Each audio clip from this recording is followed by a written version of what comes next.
Okay, so I am at the stage where we are taking these guys and we are popping them apart. And I have made just little cardboard collars here. And I'm taking my hot glue. I could probably use whatever glue I want to use. But I'm using hot glue for this one. Why not? And I am sticking those somewhere around in that location. And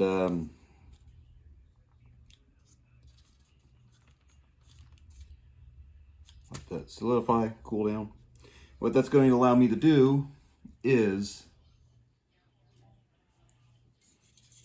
on this one that's already cool, take these little twinkly little, they're balloon lights or whatever they're called. You know, you could put a string through them and hang them for your wedding receptions or whatnot. You loosen them up, you pull your pin, you tighten them down. You make sure your batteries are in the right way. These fell out before, so I probably put them in backwards. Aha, see, put your battery in. And we will stick those in the collar and they will sit like that. And then when we put our tops back on, it will illuminate as we want them to do. And they're nice and cool. They don't put out a lot of heat because they're LEDs. Works great. I'm finally on my last stage. And this thing has been a progress for me. A delightful progress. I'm sharing the recap video when I actually showcase the whole thing. I'll get into that there. But this last stage, everything's been clear coated, everything's painted, everything's cut, everything's carved into, everything's detailed. There's some things that I could do, but I'm not going to because it's not going to matter in the long run. The last stage that I have is cutting this colored film. This is a film gel.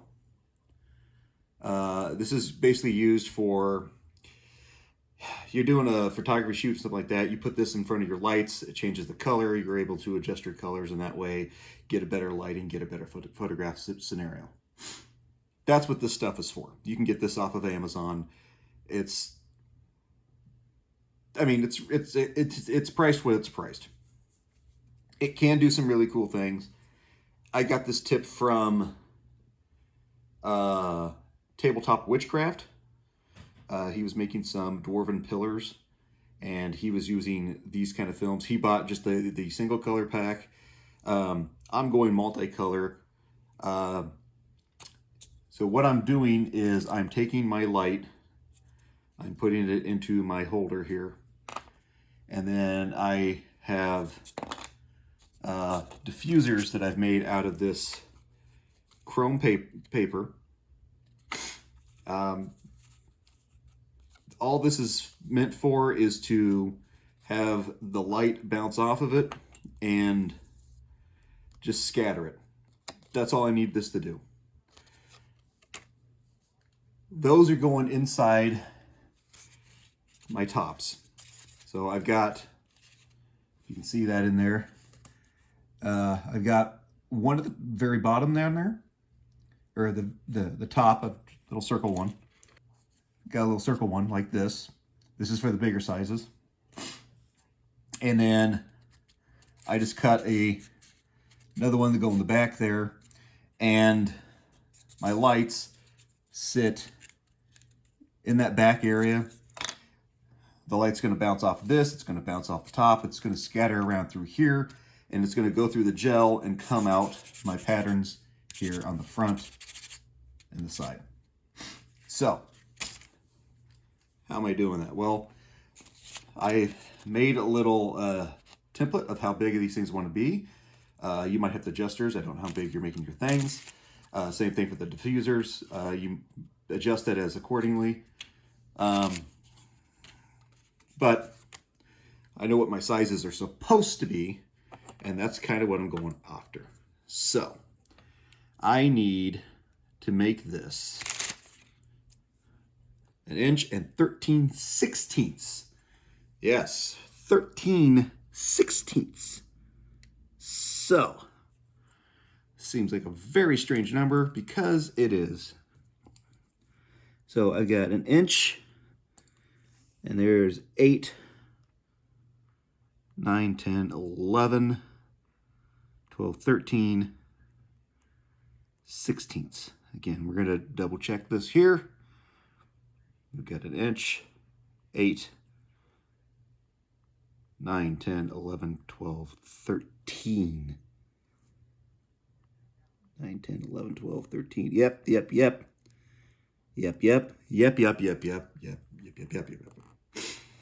Now, a little tip, you always want to get the most precision possible. So you want to go with the longest distance to try to get the straighter cut. Because I could just do it right in here, but if I'm off, it's going to show more. If I'm down here, I can probably have it be more of a gradual line. So there's 1 inch, 8, 9, 10, 11, 12, 13.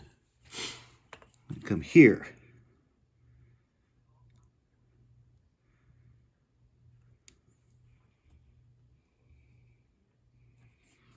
Like that. There's my line.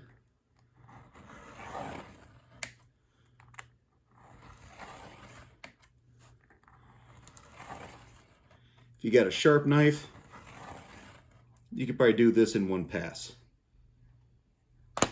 If you got a knife that you are just abusing the hell out of and haven't changed out like I have,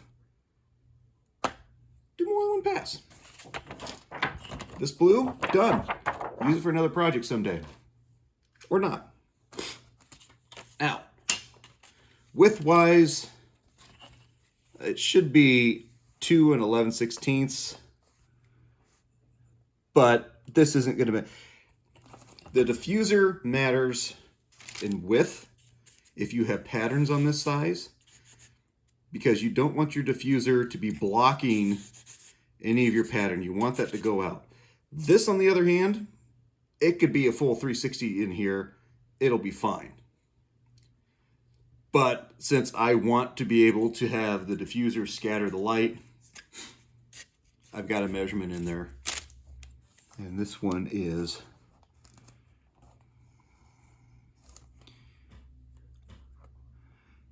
'and I don't know if you've ever noticed me doing this, but I don't use the edge of my ruler because those get dinged up. And I can use the line here, and, you know, it's just simple direction here. So 1, 2, 8, 9, 10, 11, 16ths, and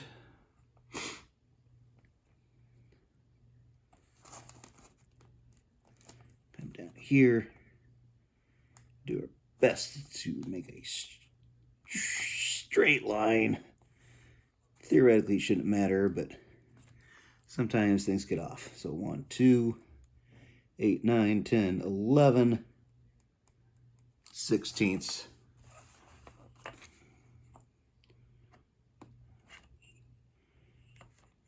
Here's my nubs and my nub.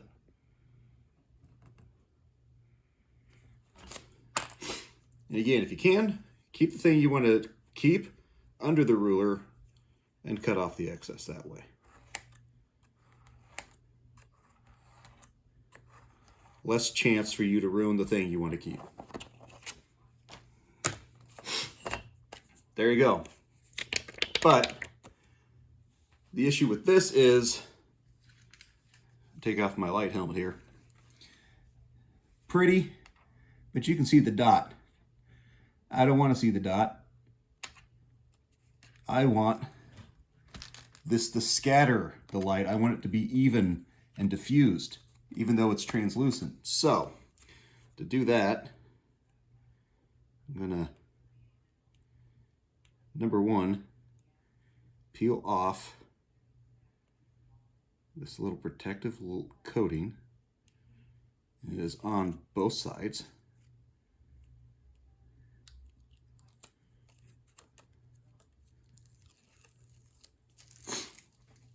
There's one. And it shouldn't matter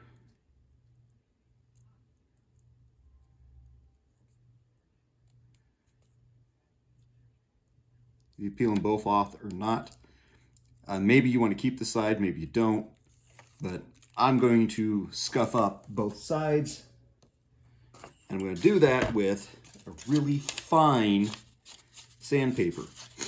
You can use a coarse sandpaper, but you're going to have really spread out scratches and things like that. So I say go with the fine one, make it a little bit smoother, a little nicer, and just do little circles.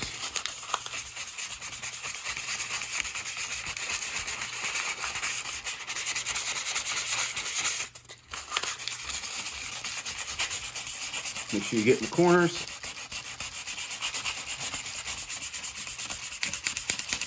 You get your edges. Make sure you're on a surface you don't care if you get scratched up.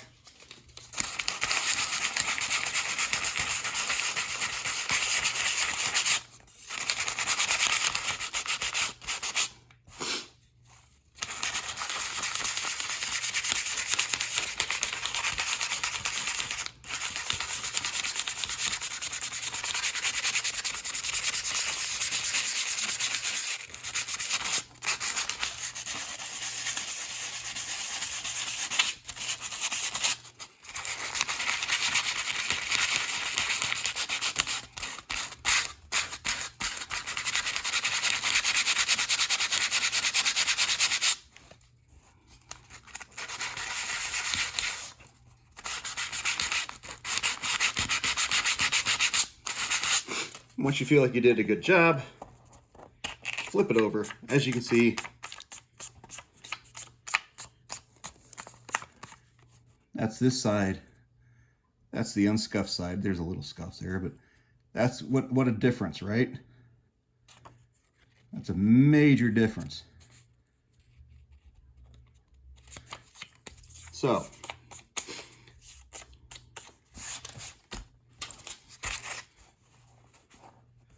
side number two. And maybe you don't want to do both sides. Nobody says you have to.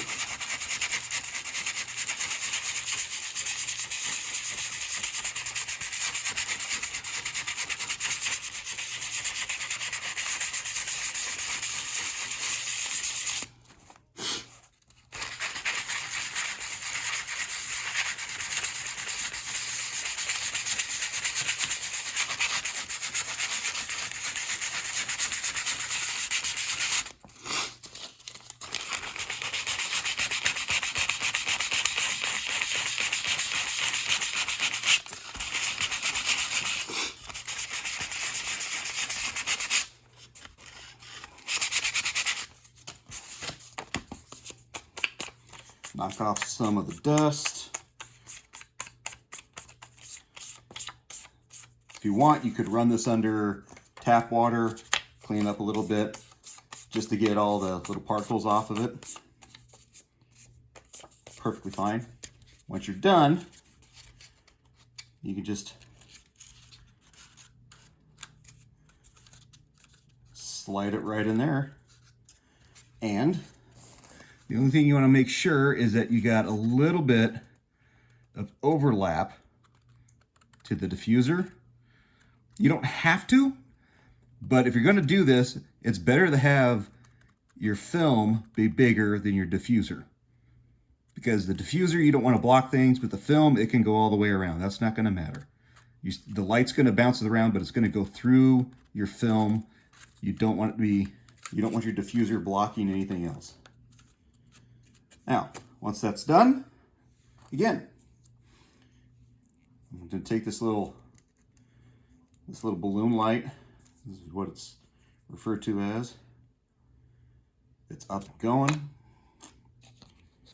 Just stick it in there. Put it on. My magnets are working, and look at that. Look at that. Water is a-flowing. The stars are illuminated. Now, if I had just used the basic thing, you'd see the bulb. You could see the bulb in there. So that's why I scuffed it up to scatter that light. Now, yes, I don't have it perfect, as you can see, because you can see that little gap down here. So there's a little light leak there. You might have to make some adjustments, some little edits like that. But for the most part, there you go. The larger 2 square blocks all have the exact same principle as those corner ones that you saw me build. It's the same process. So we've got a hole drilled out. I've got my diffuser in the back. I've got a diffuser at the top. And then I've got my scuffed up film in the front and the parts that I've carved out there. Just got a cardboard box. This is actually from Pop-Tarts box that I just turned into a cylinder. It's the right size for my little balloon light. And that just slides in the collar. You don't have to cramp it in. And got the little magnets that are on there, and they line up with magnets in the top. And that gives you the effect of the green glow of Kellar's Keep. So I've got this piece here, and that is going to be a moon once it gets transparency on it. But I just didn't want it to be just a circle. So I thought about taking a piece of foam cut very, very thin and sticking it in there. But I didn't really like that idea. Then I thought, well, what if I use this and cut that onto my film, and then I got a little piece that I can stick on. But if I ever feel like, well, I don't want it to be blue, I want it to be yellow or orange or whatever else, I'm gonna have to make one of these for each one. Not that big a deal, but you know, then I have to sort. So my thought now is I took hot glue from a glue gun and just made little sparklies, you know, lines all over the place. Took me a couple of attempts to figure out how I wanted to do it. And I think what I got here is a reasonable looking pattern, which is reminiscent of the pattern seen on the Dread Moon lunar charms here. It ain't perfect, and I can't get that swirly and that small of a detail with a glue gun. I mean, sure, over thousands of hours and a lot of glue, I could probably get there. But I think this is actually a good solution. So I'm cutting this out a little bit bigger than my hole, because my hole is curved. So I want it to kind of be more on the inside. And yes, this is glue, but I'm going to use probably tacky glue or Elmer's glue to glue that into my hole, so it's away from where the film is going to slide in and out. So, trying this. Once I've got the strands of glue glued into the hole here, and again, I just used a Elmer's glue, a PVA, as some people refer to it as, to glue that into position. And if you can, it's hard to tell. I'll try and zoom in. I don't have it all the way back in that hole. I just glued it to as close to this surface as I could, just to give it that spider web effect. And maybe you want to do this for spider webs. I think I've seen people do this kind of technique to make spider webs in their stuff. But for me, I'm trying to replicate that pattern that's on the moon surface of the Dread Moon. But it's the same thing. So I have that in. I can take my scuffed up piece of film and put that inside. Hopefully, even though I got a camera in my way. And again, I'm overlapping here. And I'm not overlapping on this side.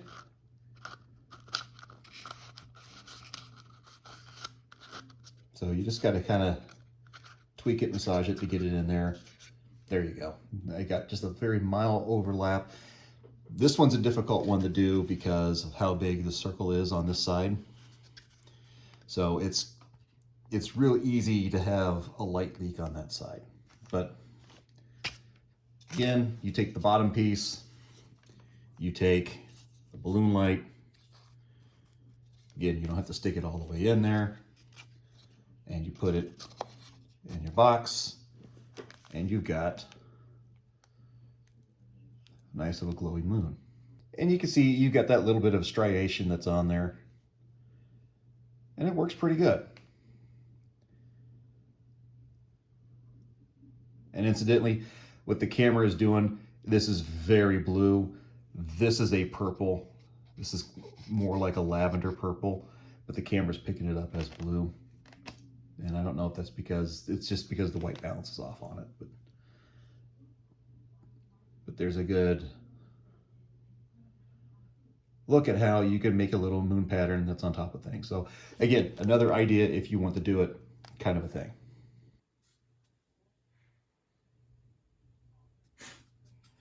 And when you're all done, we've got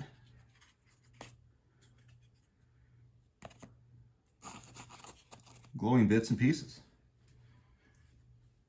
And if I turn off my lights here, look at that. The magic of the Dwarven ruins.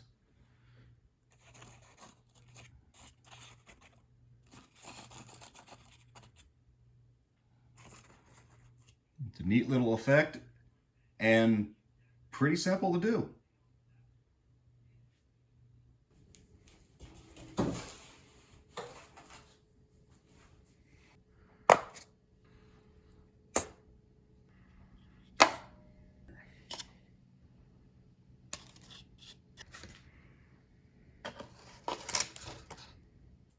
That brings us to the conclusion. I'm completely done, and if you followed along with the tutorial, I hope you are at this point as well. I don't know why I said tutorial, it's not tutorial. If you followed along with my progress, this is where you should be.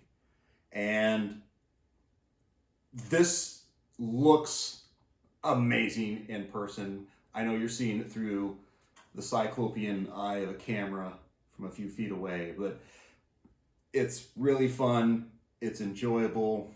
Is it playable?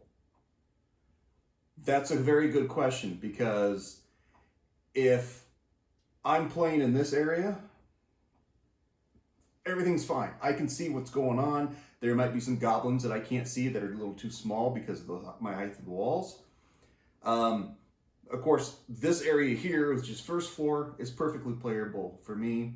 What's over here on the second floor is playable for me. Again, smaller guys are going to be tougher to see, but anybody that's got a sword sticking up, like him or the abomination here, oh no, yeah, see, that's part of the thing is I can tell there's somebody there. I may not be able to tell who is in what spot, but anything that's happening over in this section right here, I cannot see it.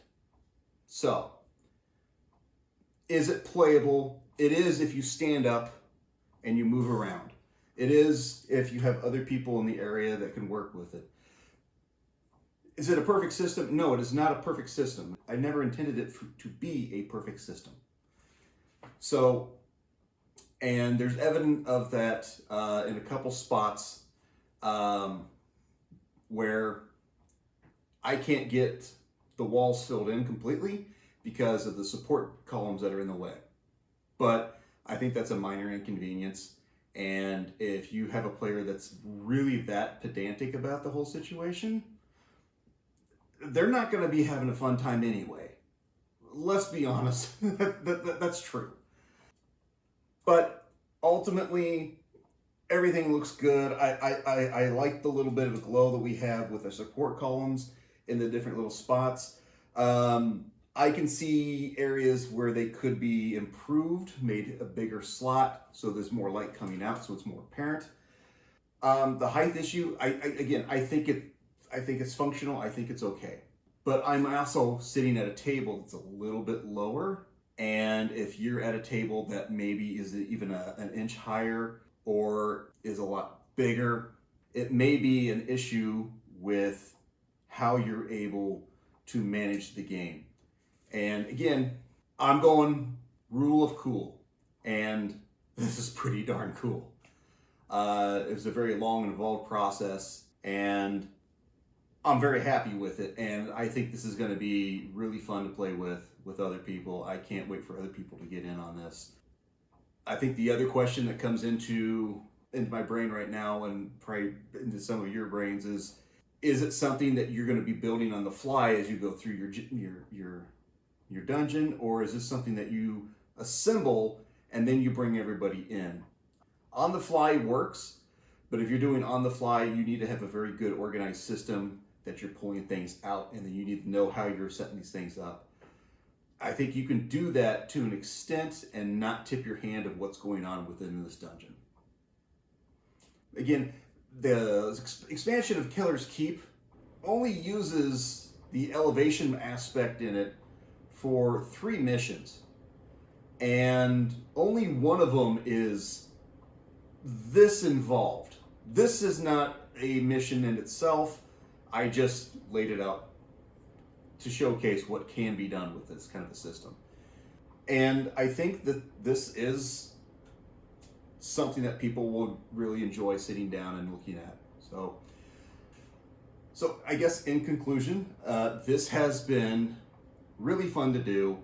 It's been a fun process. I think Kellar's Keep and the elevation aspect here turned out really well, and I'm excited, and it's going to be fun because I'm going to actually be able to relax and calm down and get a few games in, paint some minis, and from there I think there's nothing else to do. I think we're done. There's nothing left to do. I think I feel good. It's like future's bright and there's nothing terrible on the horizon, you know? Oh crap.